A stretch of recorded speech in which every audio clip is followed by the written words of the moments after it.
sitata kana teka mutata ndeba ngoko nkwima kabari kasheshe dadi abyami my husband don't worry dadi abyami kimuka shay 12 kandi ntora bana ishomero singa se mucyara ishomero omwazo rugakora omwazo gendo ya nanye ninzikora gaye numukore murumu no leta 10 minutes kare ko twatamutyo Startimes sound GNTV kandi mwe bari kuguma mukagiye kumera omucyaro go nyinaha nuwe mama decoration omu Uganda yona na Western Uganda decoration yakora te kuri nako why ka decoration basa kujya mu nenjo yombekire kandi urya hero umutedi so one day kataho mu mbaga kekana shange tara shaka nuka ni mahungu nenjo kumbe so abantu bakora so nometa DBC kandi irecho no mwabantu amuka mahire vision iyo kuyamba gospel music so ni gospel no mweta promoter music director whatever no amba mweta so as long as no shongora gospel wahiro kafuna chance rangaka kunyaro mungaro ogo mchara kakwata obwe pa no bwachitera so concert egene rodinga eshaje agina rodinga omwisho ngozuma mweta no mumweto uri musiga disane kato arina amuteka makasente kinyimunonga aheza futeka mu Alex atorukura to ninyi so mwenu mutakardo GNTV numuza kutira mushemero mwishati ninyi ache elizo mwenu jangu Jose akariye bihimbe elizo apana wadinya mabazi wezire ngamba Jose producer wadinya mabazi wezire mukata kubara kujya koko yone huri Jose ni kuraganisa ezo watayisanyoni konka Yesu ningamba mazi Jose weza bano wominga maraka muzakorekera ku so program bayita Startimes sound tujya GNTV niyo rino reba kandi meza waninye Bishop Eke Jose kandi na impiro mcha na muzee wanje Bishop Dr. Silas Taibana Nicole okumpo mcha munje pezi yanga kandi mukama wezo mucogamani kandi agenda kusima mwami Joseph nwari yaho na rungarunga ekirungo natamo butunguru nenyanya akakusiya obucho mune cyo rino reba so esha live orino tureba YouTube link bayize kugifuna musharinge kandi musubscribing kandi mwete n'abagenzi banyu benjere twongere ko rihanga rya GNTV riberango GNTV we covering the nation and the whole world so the katusyo obuyambe ninkakasa eji program tina handa horaze kugifuna nizo twenkabine program erukwata mitama y'abantu na nembera z'abantu bakutambura mu kandi tuyambere bingi kandi yontuza kwikaho so ni ukora fune challenge okahuro ine ekintu kizibe cyo gino hikamu ukajoti amagezi gangi gaba make so nuza kutera kasumwaka asimu ya 0 mushanju munana mwenda mukaga 0 abernina mushanju mukaga ubwo manager witu manager wa program manager ku managinga akora ngo twa leta biteso bikere mweta type ninga Tyson numushawaranga wa man numusumba raising what pastor tingumanya ko nyora kanyegese so pastor wa manu mbintebyo so konkana atuyamba wamutero kamuje ati na nyine mbere yinkuraho naza kurya ngo kizibu cyawo yaci tusya then ntukwata ntucenda yenda tuturate mazina gawo kunkiyo noza kuhura TV no reba then abantu bitekate ko byabe barakwereza nuza kujya n'ibyombe kamagara gawo kandi niho to kuza kusigana icyuma so no mweza type noza kumutera rasumu ya 0 mushanju munana mwenda mukaga 0 then abernina then mushanju mukaga 0789602476 so you call this guy is called Type then you tell him or you tell him your challenge then he will tell us and we make it a topic and people will help you kandi nasima mnonga timeina ataisa na mama decoration kandi umushaho mutendeke kandi kansara woman abantu nadara abubungu bwabo bari abantu aba desperate ningasha people in depression ogonu mcharo n'umuntu mutufu okuyamba abantu nkabo ncho kurebembera kwiyaremera no twahita ngo aje chikwatemo kandi side area twatayisa omushija wakajya tebyo kurwara navuga mu yatasi umushako so mwene no meta Simon no mugore muto konkano mureba mukama mukozereje so nawe yija kandi umurebe wa GNTV kandi numwe abakubiriza aba program ejo munonga umwe abakumotivate ngabantu kureba program Sonic Sound aine mugenzi we twine mu kigo witwa program ejo namwita Nicolas hari arubiro rwa hari yifo umukazi wano bamweto bamwita Judith Judith arubiro rwifo kuriya side ya kabiri umurumba rambarasi no bakobaye aino saruni yabashija bana bakazi no batega amukazi yarubwa kubana akoma bakazi reno mushija so bine unisex so kali uko twatamza tu program eji so niza kushaba just ninyo na kwanjura kukani kushaba ngo ompe chance ndijo gambera abantu bahurira kali ukubagamba amazina gawe then nene byo gukora then waheza undamukizo mwami nasera nyo wankora ebyo no waheza okay so natural amazina once again nibanyita Chosimire Deborah Apio agunigo mazina ganje ninkora nambara referral hospital ISS clinic nekora abarwire ba HIV the under global health collaboration hatogwe niwe Deborah mama inja kagaba minja kanata gaso shohora mba director wa DBC Deborah Bridal Center Mbarara nitukore mikoro yona wechikweta ago mukoro yona ntukha package yone yo kwenda tukoro mukoro gwawe kandi gubonera nyoni njeta nimbani ngweta nitureta Dubai eyambarara tukuretera Dubai dikoya tukuretera Dubai no bacheza Dubai bagiteka mbara ninga bagiteka ntungamo iwacungura wakazo abarukuri banda abarakashesho nabarakabara bishozi baza komba hejuru dini kandi bagatete mustereza na kugira ngo package ekikwete mikoro kongato wanzo karo bano yenda glass eri kwaka obano no yende tare kushanko kama yani wasango mwasha ngaferwa no banzore na kore mbaga yanje bo ngaferwa no kutigara no zachigara kama zabitigara kama nancha yaje okay then promoter aho ntondo kweda ejo kati niyo yanje aho ninde wakurikiza nje promoter wo kubaza wo mukazi tikuma abashija babariyo but omu western omukamba omu Uganda tuli bali ako ninyenda mukaho hariho mushomwe bigi kandi tona mukama gatukora ba promoter ba music bigi ni muhango Debbie ni muhango ako uri musumoro ba promoter musumoro koka we omu Uganda hati tuli ba promoter babiri babakazi ngambira promoter mukazi atari bigi no big thing kumaya asitobora jero kugukora ikintu cyo kumuriba it is Biggie and Deborah Western so I'm a promoter of gospel music tompa manager utompa bwa manager wo kucheza simu yawe ninyesha tachira mnase just saying kwa mbo kwa bijada nchija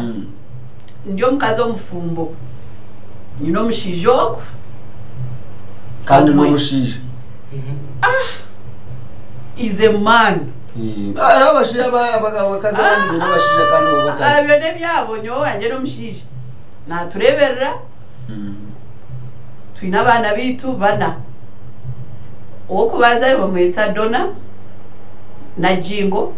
uwa kabiri bamwita Desiree na Jingo uwa kashatu bamwita Daniel Jingo uwa kane bamwita Daniela na Jingo hapo nkoboze office yawe ra umuntu rukwenda nakwiye abako atabakora akanikora sinandangwa akori Nicolas wano enda kundeba abo kugira ngo ninkoro mu iraro most of the time imbandi yo mu iraro ejo ni office yo kubaza so umuntu yagenda kazabazaje then anatekwa kundeba but normally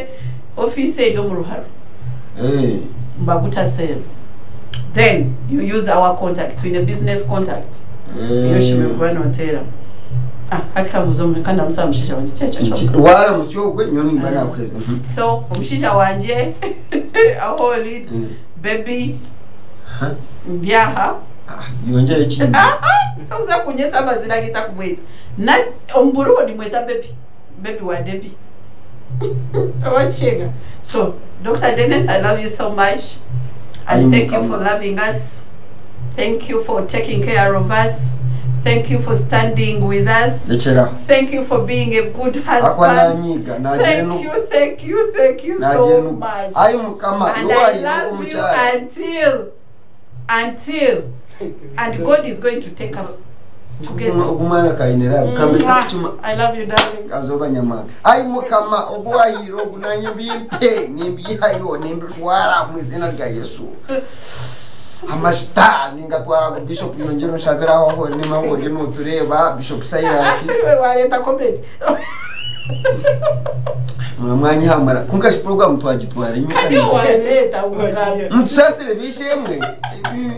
iki program ni cyo kizuba kibagiteye ho necyo abantu ntikaturugamara mu mbwa mutsasire se ari wayanjire abanyi sarafu kizuba kumcyane yasigara vuga no bunazo umaravu wagegeye ayi mukama Yesu tofa yakulaba kunkaka nafuna nkibigambe bwawa no gumushije byenyawo nyigende se ninza kuwana nuza kufuruka tugambero waje umugoto so webare mnonga Bishop gundo murundi kanono Simon ningoraho rwebukona kandi uriba wo mushaho kandi ba umushaho kana yindi umushaho kanyonga cyane uringa nazo business obori yo doctor kuzenari ukwaje ari kote enaka netayejo namamuto toyikurati ni mushaho nkanyi no store ha rwebukona main gate ninguze bihimba no shobora ebyomere byonka so bwana ugamba kwereza oriye ngoko nza kumuhe bihimba n'ikinyobwa produce so nyino mukazi nakora diva yimba Oga ene weje nisizo n'ebihimba nyamabazi wezero mu mbaya so nyino mukazi mbamweta Elizabeth nakora wa divine so tumweta Lizi ciao otongera wabo kwa ni mweta umushese kubanga mtungo mwire bwa keshongoro karijo ko kumushecho so kabe kizere so natandika kumweta anti so ni mukunda mnonga taibi na yempa yizina enda yeto wanje ako bantu jana kuna program ya mnonga mbamweta Cornero na cara kujura mnonga ni customer wanje mnonga yagera mugumu mwakore ukachi Cornero na rugai na rugando na Rugando takurgo wena aguza echuro naona aguza produce na yemu pesha waze bimba ntandikiro kapito yapa yemu ya kampa yemu Cornero naona manager wanje bamweta Amosi dior kupum yogwa urukuta museto linka DBC ni no manager ni no manager ati wo mwenda bandaba ninza kubica babaye namba zabo konka muheru naka kwakuruzo so ninza kuno kurinda banka bakwendera program deno bane kufune namba zabo kandi umuramo ogu numugutesa woki umucyara kubika echama emyaka 27 dena mwaka gwa 27 akagambira umusigazi atoko umushija wotweno makasho orukutura heru ogore banaje kamara ibiro bishatu isande makagarukayo atituwe sho o atwade nwakurize nwakwerire bucumwe akwire nebyo busika kunka wenisha wakakana akemyaka birakiki so tata ochi no kunka tata wewe kugama ngo tata wewe waine family aina mucyara ine nabana kongo ko mushija no watwirovu nanzibwa yagenda yagura nita ko munazana we wo mushija wenyine ogoro kutura mu Uganda aine eka yeyicengera hariya umunaka nawo wanuza zabusegaho then yagenda yazaza nansana yagura hita kayombe kamenju yajombekera umutabani konko mutabani ainisho ndijo konko gogo mushija nakimanya ngo mukazi ogu akashwirwa ino mushija konkori omushija ogu wahero weta kukimanya ngo mushija omukazi aino mushija ndijo kanusho umwana so umwana okwa birebe bya mu confusing akanda binakunda munongo rishe yagwa mukiraro yaza mukakahuje yargamura mu yagenda yayicanga yatandika umutobe no bamuvuga natamu ACI na business zaman business zona yazagaho yazinagaho yagenda NJK ni mango rino tureba ensonga no manye kuteko uri olimi Ruganda so really it is so hurting omusigazi yashara mu kweshisha hata yingambara umusigazi we na wamureba takera takiragura obe nabari mu nkito zubone emyende bonire we na gubere tacozi atacenda kurya na yango kurya na yango kwara cya yuko na nyamarwa na ibona bonesa business zona zicingire nesente enjo ibamwe yishe isho original uko atafutura nawo watu yatakumanya for 27 years enjo yamuhire yagisigaho na nishe original ogogo obano bari original duplicate no ria no second hand owatwekere no duplicate atwekere original kashat kandi mutarebe washangira original na zigara original so mbena ati wayagira ati no aba bashija bona tinkubenda kwamanya nani wo mukazi wabo nyakunzara niwo sinje no kuntama kanisa wantam nawe yamunago yagenda yazoko zambari yazumuhekera yaza kweshereka konka twino mcharo kumcoordinating best friend way ajizati de kam connecting ba connecting twagamba nawe umushijo gutwayina ngutumuyambe so niyo tweze kitekateko cyawo umushijo guno mama agiziki ayangire nyina yayanga nabashija bona abakwetwa bishe kandi bona bamuhire by'ubusika ati aro message umuntu wasenga beze yatogo ogo mushija ati ona no munya Uganda ati nero no mufirika ati to mufirika na wanje ati nkuzari ukuzire ati nkachuma ngo ine by'ubugiga ati nimpika nimruka ati rero atwono go to mujungu ati rero mufirika mwafirika ubujyamba akakuriro mu simple life mabana roba kuriro bakezo ntowaza kanchikambentyo konka ubwo musigaze cyane kora really konka nongo aruge yasasire mama we to kuzitabuza kumunyinjira no manya bakangira ngo abagiga nibaza ibyane bidumbavu mwene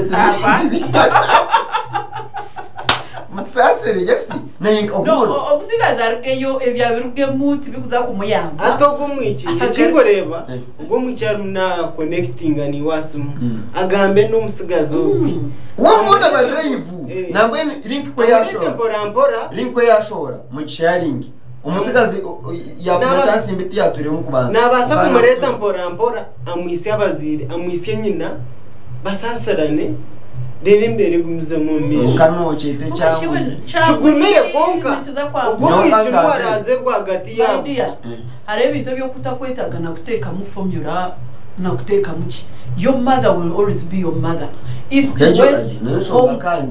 west home is the best. No bo okugenda okaturura okazoka nkomwana ekirale noza garukomka kali katuru setting katugenda mpora omuka wagaruka yota nobaza kuguma okonywa marwa bakwato mutu ojene nkojo ojene bichi you know ngukuba obyokonyije wari umuntu wasigaho business kama nje mfune bohor dinja shonga nyine kintu kwenda mu nyha DBC nyowe n'umuntu mundu kumanya nyina n'ugambo hazorya n'umugiga konka nyina namushwaza kandi ayinomuze ko kugenda nakwana twiki akwafuna kici cyambo kandi akujya nakunda nyina akakora tinisha ayine nyina we twafuna yakantu kubona ningafuna kici yake gomba genda gamba nyina taza funire umukamwana kada tumkamu ogo agenda bigambira umucyara w'umuka yogo nyina hata umusigazi munyizi mamita kumabhama umugambara bagamba nashwaza najya nagambure sometimes ngo kumrebera kandi we ni murebera hata nshanga nayanganye mwene sometimes uho bazire nabo ino kuba kusoma hapana ati wagira munareta kishi kandi ino mukazi ata kishi nareta kacha ino mukazi nanje nande bana nibigamba kanyoka utabani wanje kishi no fachi kanyoka nyino mwichi ino mukazi wawe bakino kwa nyinabi kibabakaza semoniza kwija kama indege DBC nyinabi kibabakaza mwene nabichi kunka nabakazi kunka bacira umuko bwiki akabina bazira abana nabakazi bawe no bakwana twancenga yani hara nabanywana banje babakazi kunka embera zabo zikirinkeza biki barya amazara abiri kandi obusigazi bwabo bwaseka imyaka 10 ati no mushanga na muhana yana mujwera jwara jika terera nindo gira magezi nyino shurera bicho bahezo Hapana hate jempibe yaliyo natero omwana wenji lero nyemerere kabire mutabani wanje ngu Daniel ngujwaraje God forbid Daniel wali yokuza kushwera ubukazi wichi yakushanga aine program ye Daniel so mancho chingambara hadi what if mama alimenteka tekantezo no abone banangi abone botu kugamba ni environment cyo muntu yakuriza manye environment yo rakurremu nibo bana nibo ragire na nibo bigambo rahuri what is that environment yuza kuteka omwana wanje yahurira kuri nibagambe bigambo bibi nawe naza gukora ki so what environment is that one kuza kukurira mama nchirebe ka mama nawe no waraji nasiba na bicha baba hanje wori mama no kubolisire queen there are some words you're supposed to tell your children and there are some words you are not supposed to say bigambe bitashime kwa n'ibintu gomukana abana banje bariyaho kandi bigambe binkugamba ndi turi babiri nyono mwami wanje nomanya kwetu washabake shongoro ka mama wawe ine shonga ni shonga jini nansha ngogambera bari batona no musigazo eshonga ba mama ebiba kuraba muri bo bakubimanya ba mama bingi 90% omu Uganda yitu kale katugameka 60% they are single mothers ni baba ry'abakazi bari single batine bashija so bashija bakaze bakafa bakabagaho bakabanaga ine cyabireho but they are single mothers so nibo bantu abakureberera nyowe kanwa kagamba my mom niwe yatundebereye tanyihiremo mwishiki murungi tanyihiremo mukazi wo uboni uriyo buryo ngana mukazi wo gwe actually aho nyoni musaluting akatureberera uya and she was single hearted handedly menu ogo mukazi okugira abashija babiri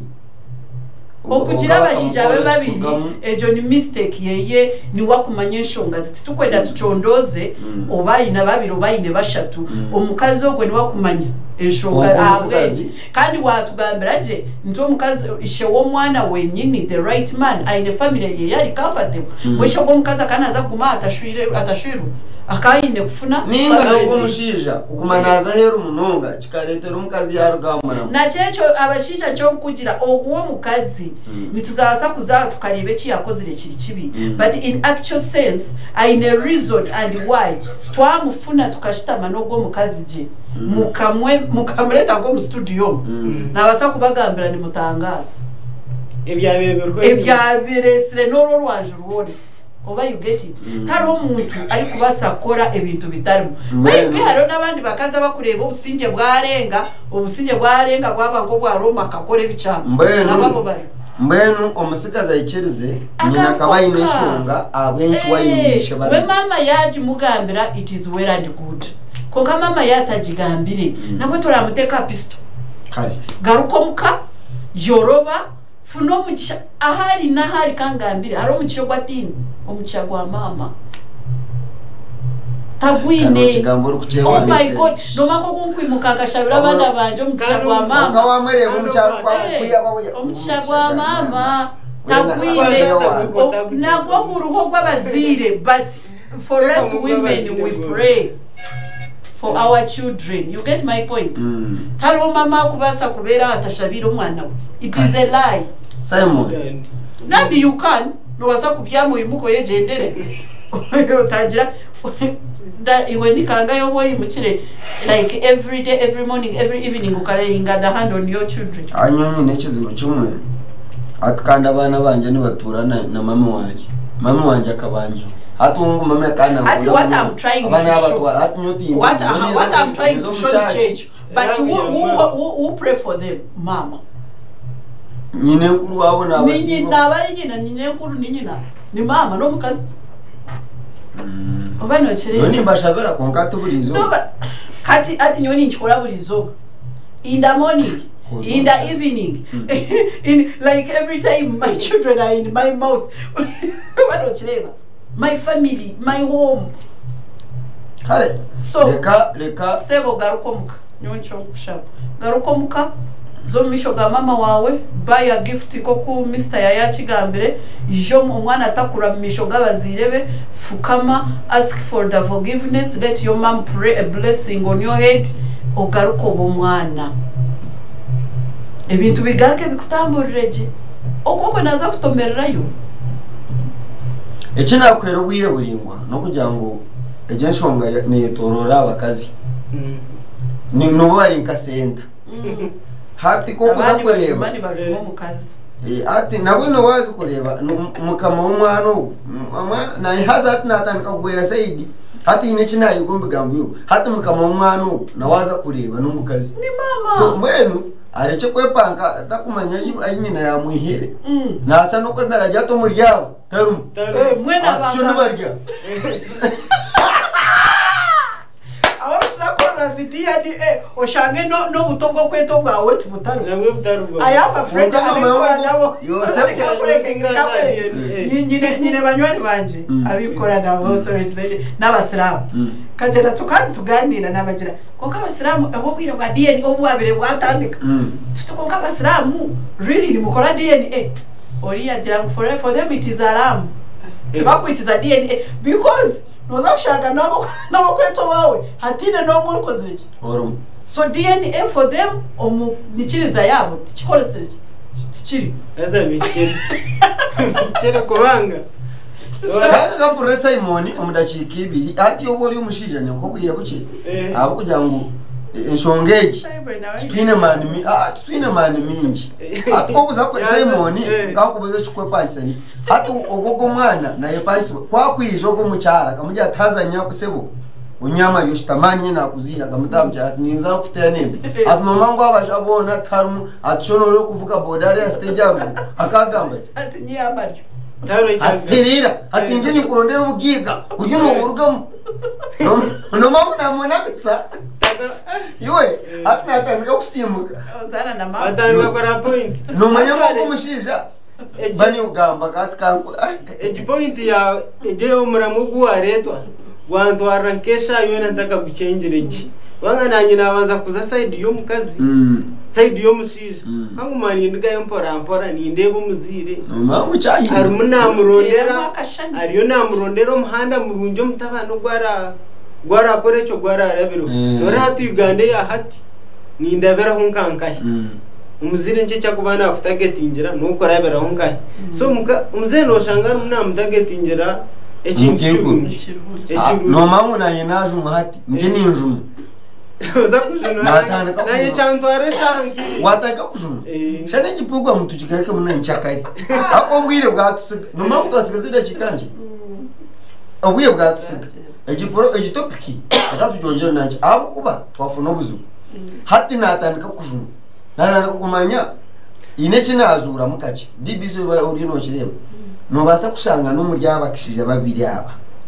ishe umwana atarumu ishari ko muvugi wa borenga ari umusinzi wa cyaro konka kugira ngo bariya akafuna chance bayigomba kitama bayigomba kasho cyaka atomushe mukazi yabatwara yabahereza cyayi kweza kwa cyayi yajyatinyo kumuzara bonga bishop karwa bakikuru bakarabaye bareba ngogo mwana akamwetegereza kamure nyindo akamureba amatu atubongo ngo mwana tuwi Simon kurgakara nani nyece kitabaneke nani nyece kisigaze agarahanga bangize ngo eriyenju ne yawo ogogo nawe yampira ibyo busika kumwe nifati nako kuba kunja ngo gutata wanje nako muri botaro ate kinkora ngenda nyakire eriyenju bajimbandikira ngenda ndiguze garika kunu ndesa namukade ogogo wakuri otakamugambera ate nayo busika mutwara mbiguza ntandika busya ati ntandika raife yanje itarumu kakwakuru asente kanje itarumu kakwakuru kwanga yo sente terostani ashisente rehenju yo sente terostani na waje umurujeje nezo mucace yombeka kasamaranye namurondero muhana gwase iwe atopiki atwara speed katurebe abarya WhatsApp message zabo zibatuterayo tureba hano igitopiki yaba serious tiyawo takuza nitaga yongera yo gace tunashinanzira kataka kutagwa kandi somere message yejo Aunt Debbie. Thank you so much for the program. It was the mother's mistake not to tell her son within 27 years that the man abroad is not his true father? Why is it that she is showing him his true father at this point? What if he is also not really his true father? True father. I think the boy should continue being the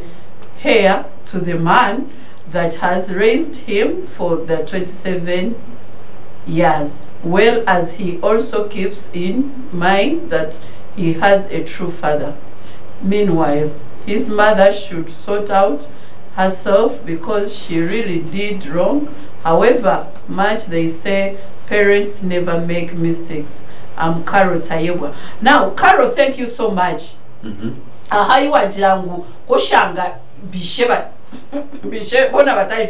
It is true and it can happen. Yes. Kanda handi aho kujirangu mama abwecha taramukambira 27 years ya mama ogu again nyine kukigamba ni wakumanya enshonga eyatumira omwana we yatagamba okuya no kugambira twena nitugamba nitwabura, because it is good at the beginning you tell the child shewo mwana but washanga otakubasa kigamba then there is a reason kandi nabwena cyo nikiremera obobondo yebuzo omwana anje nakimugambira future nibasa kujja future anje fe omwana kandi omukazi yayafune chance yo kubato musente future yo mushijo ogunebasa kufa kokeyo omwana wanje tekufa ati kambagambire point blank twena bamama eituri twenda kureba abana bitu baba banjeyo barije so iwe future yo mwami nebasa because you already old bichibichi future yawe nanye nebasa koraki kwanga konke yanje no mwana wanje ni making sure ngunamurwanirira nico kureba mama nabasa kuteka ekintu cyona umwana we yabeje none pura nahuru no TV tinchikamo ozokikamo mama ugo mwana asheme kuzana parts ibiri kwenda ngo umwana we yarabeho kuriya jirekero straight kuriya takamugambira go abroad atakashware ni wakumuhakaza kigamba ni wakumuyamba atuwayeshishe yaheza kuchisha okinale omukazi ekindi nyo kiteka omukazi nabasa kuba hati kanga rukomborokore yajunirwe ariko endangu ubo mwana yahise myaka 2 na mushanju hati kanjunwe byadara njiraka akahanda karungi you get it ndeke kweteka wozise katurebe omuntu oli asumu wena agamba ki ina bari no baturabya makasumu katufuneyo just amasumu kashatu then turebe studio line yitu yorkwasa kutera kasumu kawe ntwenda kushoma message tekatufune sumeje turebe hello yes twakushemererwa amazina gawe na watera ndibirongera minete ori mengo yes sir twakutangira obari ko ya GNTV yes sir manda pesa go musiga zibambe asafire mama we kubanga ambire tibashonya kandi kindi abana bingi babazire babanaga mu gasosero baramanya ba mama babo tibakumanya ba tata babo iyi shonga ya kabiri kirundi cyasayine tata we tamwe yakine tine tata we mwakine tata we mwikirize mugani yamuhanejo so ayoroze ayikirize ataruke na tata we kandi asharana mama we yo kusasibwa. Thank you. Kare tugambere ramusa abantu babiri abari no bakureba deni osibore na yakuraho mama wanje bambi nuwatandikiraho mama turanje oha Sister turanje owakashatu na yakuraho mami wanje bande na nakuja mkoyi mwenu naraja mugambe nizina wano chibasa yo tumwe bazor number 1 atunachireba umukazi kugamba TV yesiyona Ndanza kutera kwishongoro ka best eza yakagira ngo ndera yensi ne kweri ba kale akonko turabasibuze mbera yesu nuko yari kurwa best emere reka tufune ondisho muntu ori line. Hello? Hello? Yes. Let me hope I heard you very well. You said the man who has money. Yes. Yes. Well, I'm innocent.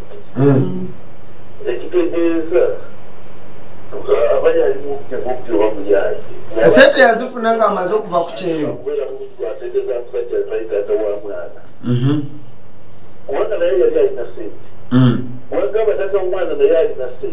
Bona abasajja be babiri. Kati bantu kusenzeza abantu basatu n'okubantu okyakubanawulina okujjako naye yagazowadde yesterday kubanga gawadde yesterday she's wet yagagawadde okusinziira ku magezi ge tukkirize waliwo ekikyamu olokolamu eno tewedde mwami Kaziba tegugenda kugwa leero leka tujongezeyo enkya kooti tujongeddeyo omulamuzi nkonye gundi mwami Kaziba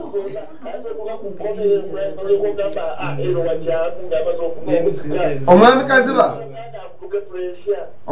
mwami Kaziba omusango ngogeddeyo enkya program tujongeddeyo enkya kankusibulye wano tujja kuteesa enkya katufune oyo omulala asemberayo ddala katukwateyo omwenko okusembayo kooti twajonjeza enkya egigi program tekwasa kukweriza obwo awo kano ola hati Kaziba yabanza yaza saidi eri hati kano yazagako omusection egi yija leka tufune obwo unoamwe. Hello? Hello? Yes. Hello? Niwe washembayo? Hello? Ine nasembayo. Amazina gawe nawe waterra? Amazina gange Nancy Dennis. Yeah, thanks for the program. But I just want to say like 3 things. Presenta nogu. Presenta yono. Yes. I think one, nobody should blame the mother. I think that is out and it's not needed and it's not necessary. I think the mother's done her part. She has told the son who the father is, and the son should be happy about it. Number 2, I think we should not also blame the son because the son is undergoing the grieving process. We the people, people in the studio and us who are watching, the life of that boy is in our hands. If we don't look after him, we should be answering. We are still him, we need to hold him, get him out of that grieving process and support him to go back to his family. And for this person to go back to the family too is the mother. And after that, he's going to be rehabilitated and he goes through the grieving process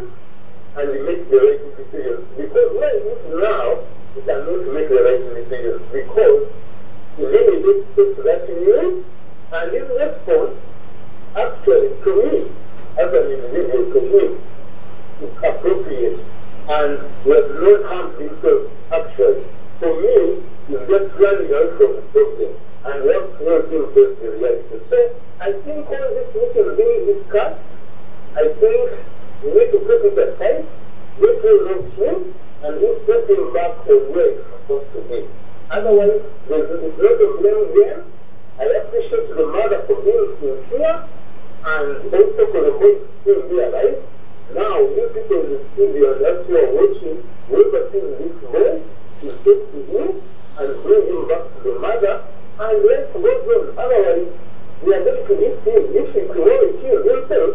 then we should be responsible. And I think to me that's what I have to say. Otherwise, the rest is we shall talk about it, but we need to do something concrete. Thank you very much, Mother. I request you to send greetings to your 3 or 4 responsible people in your life. The people I need to greet. Just 4 that are responsible of your life. I just greet one group, my family, that's mainly, we are about 6